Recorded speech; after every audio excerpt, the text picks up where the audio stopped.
Hi friends, welcome to our channel. ముందుగా మా channel చూసే వాళ్ళు సబ్స్క్రైబ్ చేసుకోండి. స్టవ్ ఆన్ చేసి కడాయి పెట్టుకోవాలి. కడాయి పెట్టుకొని 2 టేబుల్ స్పూన్ ఆయిల్ వేసుకోవాలి. ఆయిల్ వేసుకున్న తర్వాత ఆయిల్ హీట్ అయిన తర్వాత పోపు దినుసులు వేసుకోవాలి.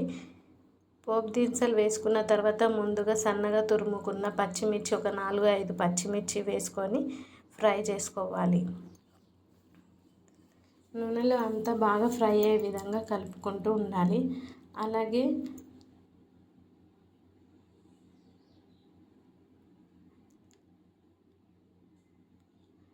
అలాగే 2-3 కరివేపాకు ఆకులను వేసుకోవాలి. వేసుకొని అంతా మొత్తం కలుపుకోవాలి. మళ్ళీ ఒకసారి స్టవ్ సిమ్లోనే పెట్టుకొని అన్నీ కలుపుతూ ఉండాలి. ఆయిల్లో ఉడికించుకోవాలి. మొత్తం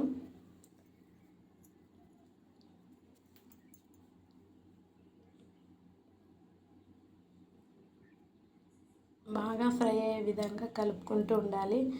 అలాగే ముందుగా బీరకాయ పొట్టు తీసుకొని తురుముకున్న ముక్కలను సన్నగా తురుముకొని వేసుకోవాలి. నేను 1/2 kg బీరకాయ ముక్కలను సన్నగా తురుముకొని వేసుకున్నాను.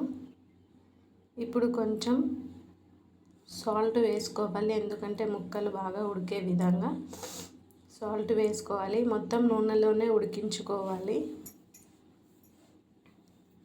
ముందుగా వేసుకున్న మిశ్రమం అంతా ముక్కలకి పట్టే విధంగా కలుపుకుంటూ ఉండాలి. అంతా బాగా కలిసే విధంగా కలుపుకుంటూ ఉండాలి. ఇప్పుడు ముందుగా నానబెట్టుకున్న పెసరపప్పుని వేసుకోవాలి. నేను ఒక 10 నిమిషాల ముందు పెసరపప్పుని బాగా కడుక్కొని నానబెట్టుకున్నాను.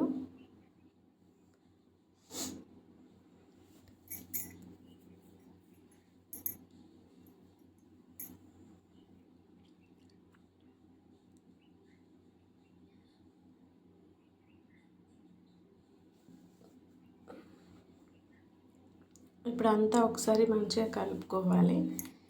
ముందుగా వేసుకున్న మిశ్రమం అంతా పప్పుకి పట్టే విధంగా కలుపుకుంటూ ఉండాలి. ఒక 10 నిమిషాలు ఉడికించుకోవాలి. మూత పెట్టుకొని స్టవ్ సిమ్లోనే పెట్టుకొని ఉడికించుకోవాలి.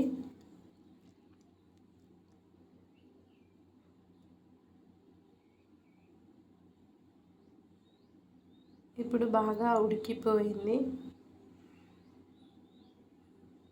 కొన్ని టమాటోస్ కూడా వేసుకోవాలి. అంటే నేను మాత్రం ఒక టమాటో వేసుకున్నాను. మీ ఇష్టం, అది వేసుకుంటే వేసుకోవచ్చు, లేకపోతే స్కిప్ చేయండి. అంతే ఫ్రెండ్స్, బీరకాయ పప్పు రెడీ. ఎలా ఉందో చూసి కామెంట్ చేయండి. నచ్చితే లైక్ చేయండి, షేర్ కూడా చేయండి. ఇలాంటి మరి ఎన్నో వీడియోస్ మీ ముందు రావాలంటే సబ్స్క్రైబ్ చేసుకోండి మా ఛానల్.